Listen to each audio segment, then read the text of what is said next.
All my Gen X girlies to the front, please. We need to have a talk. Do we have a quorum? Okay. Do we have a quorum? Okay. All in favor of starting this meeting? Say aye.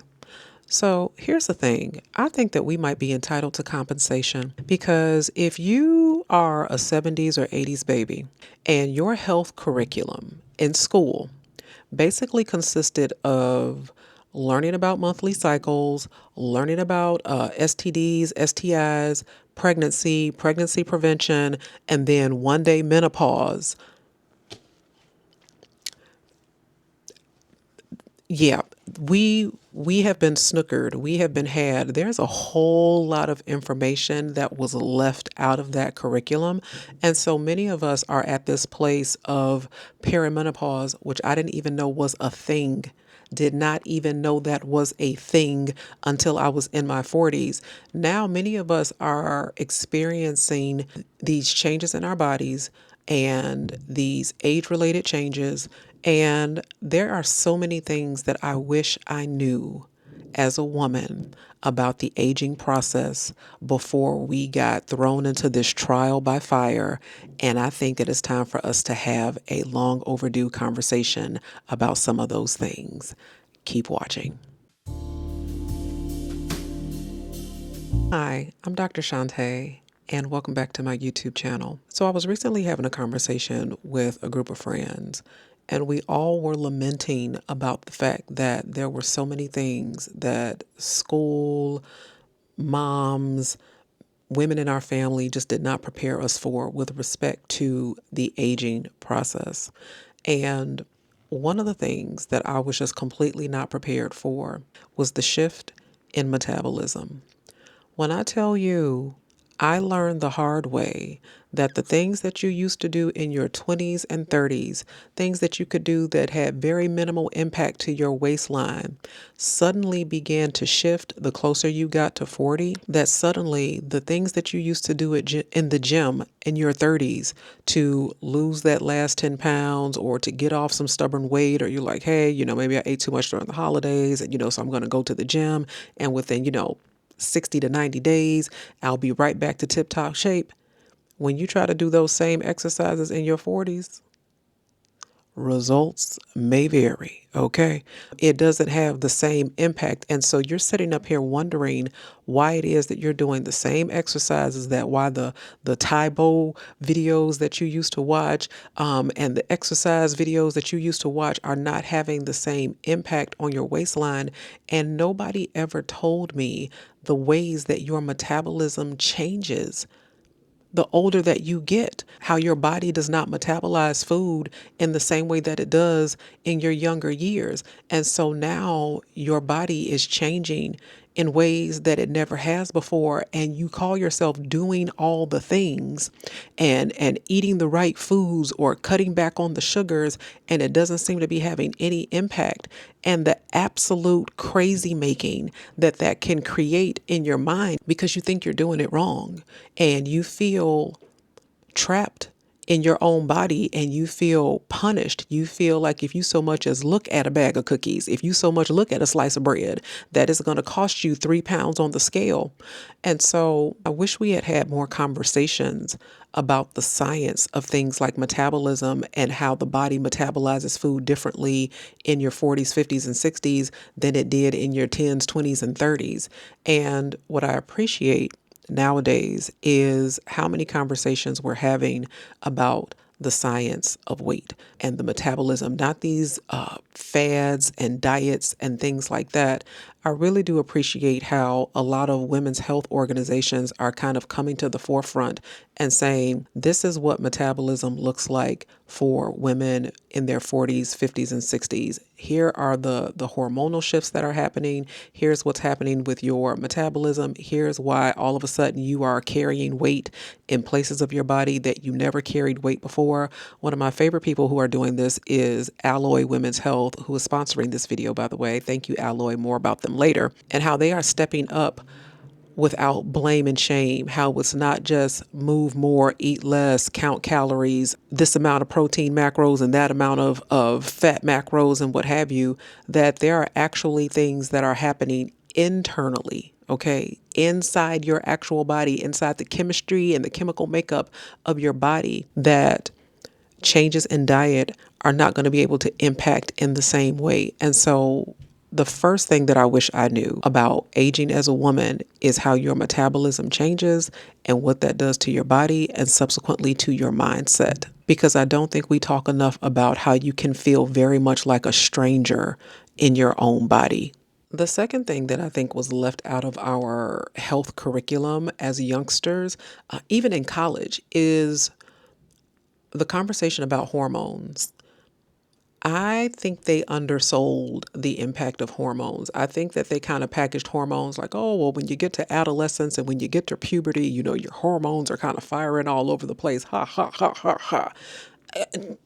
No, I wish they had had conversations not just about things like estrogen and progesterone.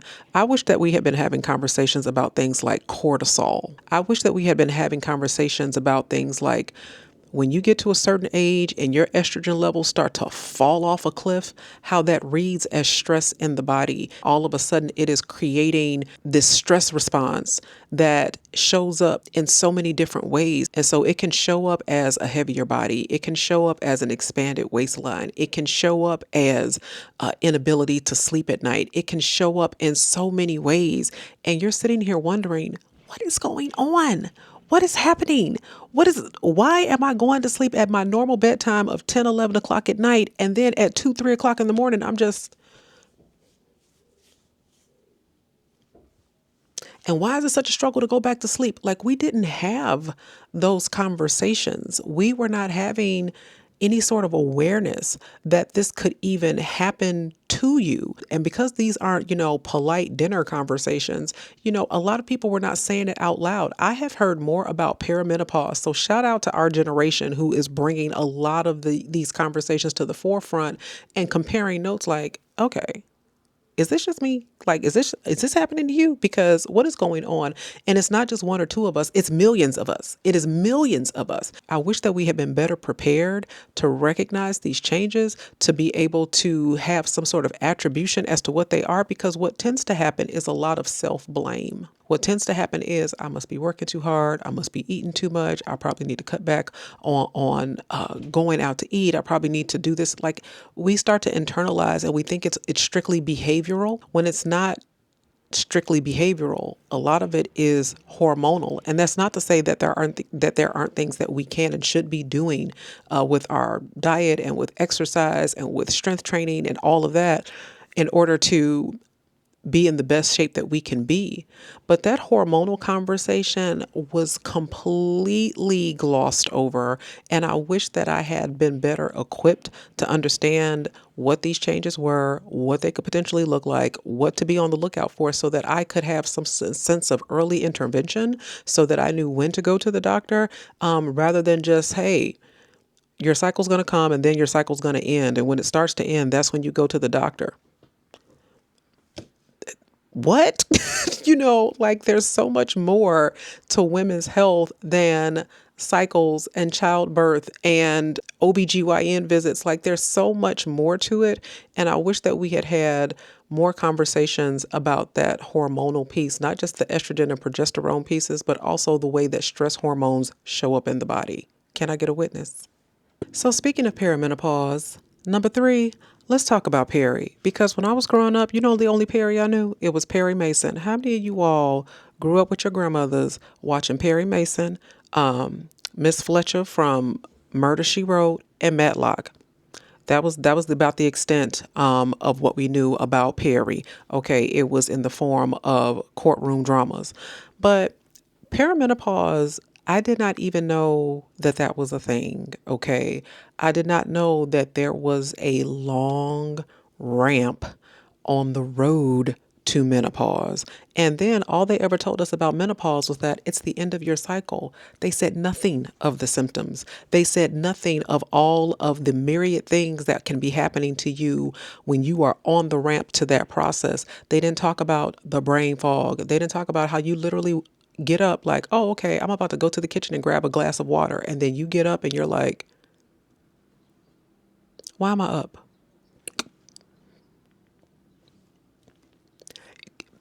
Perimenopause can make you think that you are losing it, that you are losing it, that these hormonal changes are grabbing us by the roots and just dragging us all over kingdom come. And it's like, what? How and why is this happening? Not to mention the fact that when you are 40 plus and you are still very much having a cycle with incredible regularity, you're like,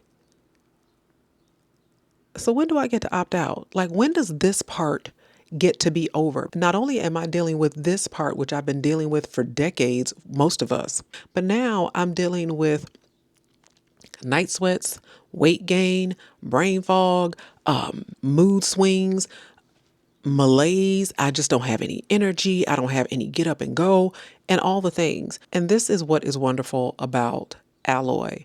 I can appreciate that the founders of Alloy have not only experienced these things, but they also watched their mothers and their grandmothers suffer through the grin and bear it era of menopause. They watched their mothers go through the we don't talk about Bruno phase of perimenopause when we were not having these conversations out loud.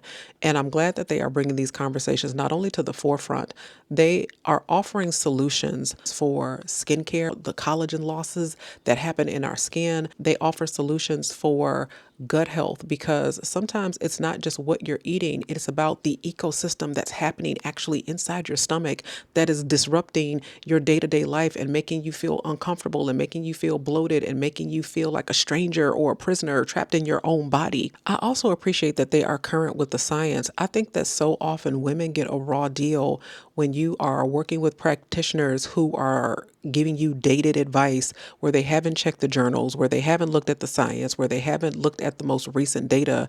And I appreciate that Alloy also has a diverse approach to women's health because a lot of these symptoms hit differently in women of color. And so Black women are experiencing these symptoms differently and in some cases more severely. And I also appreciate that they have vetted their practitioners so that when you are looking for a healthcare provider or looking for a doctor that can talk to you about some of these solutions, you are talking to a doctor that is current on the science, that has a diverse approach to women's health, that has more than one solution, that is not looking at this as a one size fit all, that is not going to tell you to just suck it up and soldier on. And so Alloy, thank you for being an ally in women's health and providing these types of solutions that make going through perimenopause and menopause easier to reclaim a quality of life that feels expansive rather than restrictive and limiting and miserable. And the last thing I wish I knew about aging as a woman is muscle loss.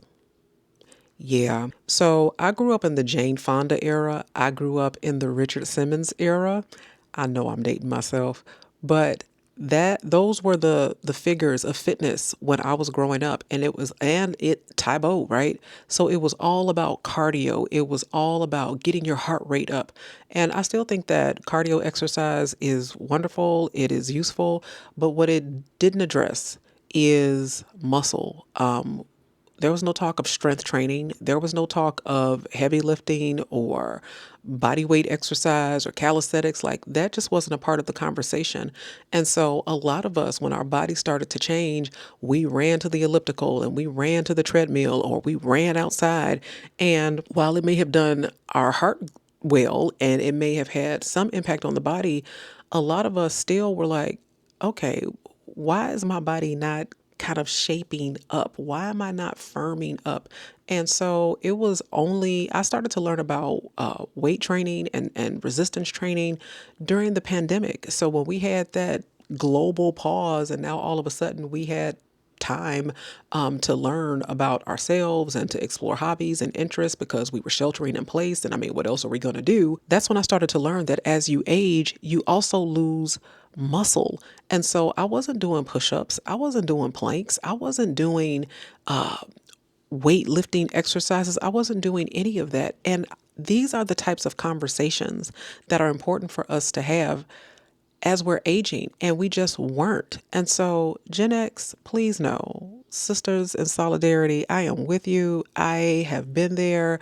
I have battled. I have struggled. And I don't think that I would have struggled in the same way if we had known these things much sooner, if we had been prepared. But when you are just kind of going through life and you are just trying to keep pace and with kids and with job and with family responsibilities and with work and all the other things, I think that a lot of these conversations just kind of disappeared in the ether, and we found ourselves experiencing these changes without any sort of grounding for what to expect or what to do. And so I'm grateful that in this day and age, we can have these conversations and that these solutions are more readily available.